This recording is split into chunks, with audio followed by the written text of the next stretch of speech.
If you have no credit history, you can face a number of challenges stepping out into the world. You need credit to get approved for things like apartments, car loans, mortgages, and certain credit cards. And without a strong credit history, you won't have the same options available to you compared to those with more financial experience. So where do you even start? Well, in this video, I'm going to show you exactly how to build your credit from scratch, step by step, in a way that actually works. And if you want more tips just like this, be sure to like the video and subscribe to the channel. It really helps me out. So let's quickly talk about why your credit even matters in the first place. Your credit score can affect a variety of things, including the interest rate you pay on loans, your ability to rent an apartment, whether or not you get approved for certain credit cards, and it can even come up in certain job applications. Ultimately, the higher your credit score, the more financial options you'll have, especially when it comes to taking out a mortgage or getting any other type of loan. Now, credit scores range usually from 300 at the low end all the way up to 850. Anything above a 670 is generally considered a good score, while anything above a 750 is considered a great score. And while there's a variety of factors that affect your credit score, these are three of the most important. First is your payment history. This is going to be the most important factor that affects your score, and all it comes down to is, do you pay your bills on time? And if you do regularly pay all of your bills on or before their due dates, it's going to have a positive impact on your score. Conversely, if you're missing payments or you're late on payments regularly, this can hurt your score significantly. Now, the second major factor that affects your score is going to be your credit utilization. Now, your utilization refers to how much of your credit you're actually using. Typically, the lower your utilization, the better your credit score. For example, say you have a $5,000 credit limit on your card and your balance is $1,000. In that example, you would have a 20% credit utilization. If you consistently pay off your card on time and try and keep your utilization below 30%, this can help have a positive impact on your score. And the third major factor that affects your score is going to be the length of your credit history. This just refers to how long you've had your credit accounts open. If you're really young or just starting out building your credit, the age of your credit history is obviously going to be hard to change, but the earlier you can start, the better. After those three, there are a few other smaller factors that can affect your score. For example, applying for new loans and new lines of credit can have a short-term effect on your score, occasionally bringing it down. Also, having multiple different types of credit, such as different credit cards as well as home loans, can improve your score over time. But honestly, if you just focus on the first two things here, paying your bills on time and keeping your utilization low, you're going to be in a great position. All right, now let's get into the exact steps for building credit when you're starting out. The first thing you need is a starting point, and if you have no credit history, your best option is going to be a secured credit card. A secured card is simple. Unlike a conventional credit card, you start by putting down a deposit, let's say $500, and that becomes your credit limit. This deposit is fully refundable, and after about 6 months of on-time payments, you can get your deposit back. And this is why it's much easier to get approved for a secured card when you're first starting out. If you're looking for a great beginner secured card, you can check out options from both Discover and Citi. And if you want to watch a full video on the best beginner credit cards, I'll leave a link to that video in the description. Now, once you have your first card, you want to make sure you're using it in the right way. Remember, the goal isn't to spend more money, it's just to build a track record. You want to use the card for small, regular purchases that you're already making, like gas, groceries, and your current subscriptions. You basically want to treat it like a debit card, only spending money that you actually have. And of course, the most important rule is you want to pay your balance off in full every month. This is going to do two things. It's going to help build a positive payment history and help you avoid interest completely. Remember that credit cards aren't dangerous, but credit card interest is. The interest rates on most cards typically exceed 25%. So if you get behind on your payments, you can end up digging a hole that's really hard to get out of. So just avoid racking up a huge balance and pay off the card in full every month. If you follow this rule, you're already ahead of most people. And it's very likely when you're starting out with your first card that you're going to have a pretty low credit limit, sometimes around $1,000 to $2,000 or less, and that's why it's all the more important to keep your utilization low as well. As I said earlier, a good rule of thumb is to stay under about 30% of your limit, ideally even lower. So if your credit limit is $1,000, try and keep your balance under about $300 if possible.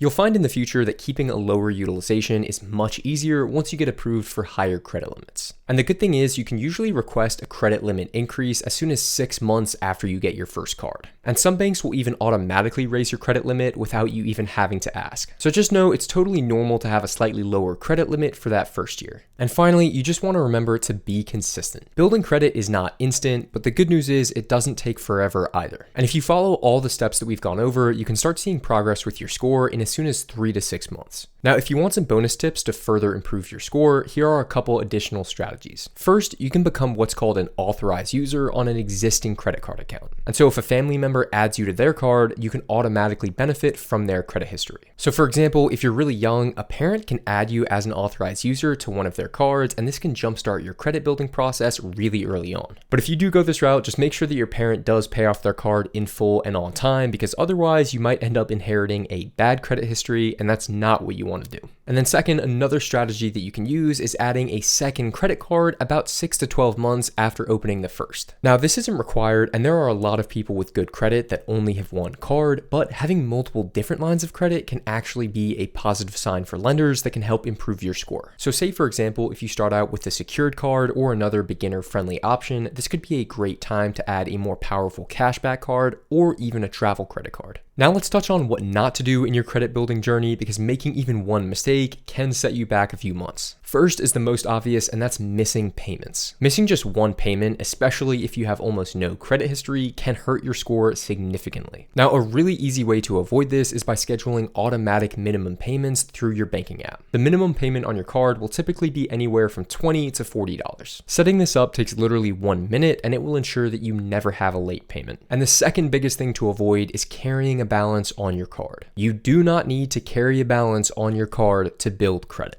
The only thing that carrying a balance is going to give you is an expensive interest payment the following month. So as I've already said multiple times throughout this video, just make sure you pay off the card in full every month. So to summarize this video, if I was starting from zero in my credit building journey, here's exactly what I would do. Step 1, I would get a secured credit card from either Discover or Citi. Step 2, I would use the card for small purchases that I was already making. Step 3, I'd be sure to regularly pay off the balance in full every month. Step 4, I'd continue this process for at least 6 months to 1 year. And then finally, step 5, I would apply for a new card that has better cashback rewards or better travel benefits. And that's it. That's the simple process that I would follow. And guys, at the end of the day, building credit isn't complicated. It just requires consistency and avoiding a few key mistakes. And if you follow all the steps in this video, you'll be building a strong credit history before you know it. And guys, if you found this video helpful, please make sure to subscribe. I break down credit cards, investing, and personal finance in a way that's simple and practical. And if you do have any questions, drop them in the comments. I'll try to help out. Thanks again for watching, and I will see you in the next video.